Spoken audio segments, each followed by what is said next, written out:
Douglas Lumsden. To ask the First Minister what the Scottish Government's response is to the Court of Session's decision regarding the Rosebank oil field and the Jackdaw gas field. First Minister.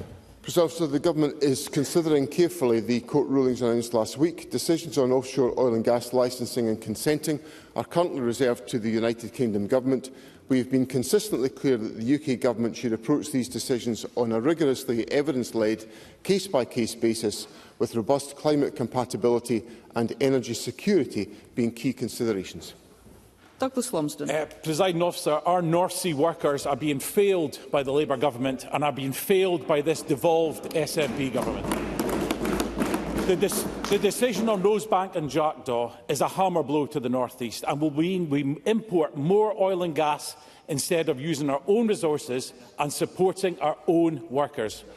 A poll by True North shows that nearly three-quarters of Scots back the North Sea oil and gas industry. So will the First Minister also back the industry and drop his disastrous presumption against new oil and gas production before more jobs are lost? First Minister. President, what I will do is I will do everything in my power to try to secure a just transition for everybody involved. We all realise that we are going to have to make a transition from dependence on fossil fuels, unless, of course, we are going to deny the climate crisis that we are facing. And I, for one, am not going to deny the climate crisis that we face. But equally, I want to do everything I can to support the transition for the workforce in the North East of Scotland, just as I would like to see us in a position to do more to support the workers at Grangemouth who have been served with redundancy notices, and I am deeply concerned by the lack of impetus that we have been able to secure, particularly in projects such as carbon and capture and storage, which would provide such opportunities for the future of Grangemouth. So what the Government will do is we will consider these judgments, we will work with the oil and gas sector to manage the transition that lies ahead, because I want to make sure we have a strong and prosperous future for those involved in oil and gas in Scotland and a strong and prosperous future for the Scottish economy. Thank you. Fergus Ewing.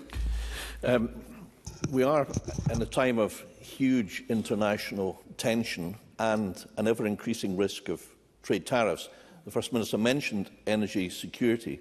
It is not the best way to protect energy security here and in Europe is to produce as much oil and gas as we possibly can, not least because, as the First Minister I hope will know, the Equinor plan for the development of the Rosebank field states that the carbon footprint will be half the level of the existing North Sea average, and given it will be electrification ready, that could reduce to 3 kilograms of carbon per barrel, which is 25 times less than the carbon footprint of fracked gas from the USA and Qatar.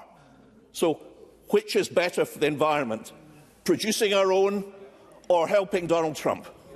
First Minister. Well, what I'm interested in doing is making sure that we manage the transition to net zero, because we cannot deny the climate crisis that we face. And that will be the position that I adopt and observe, because the science tells me that is the rational position for us to take forward.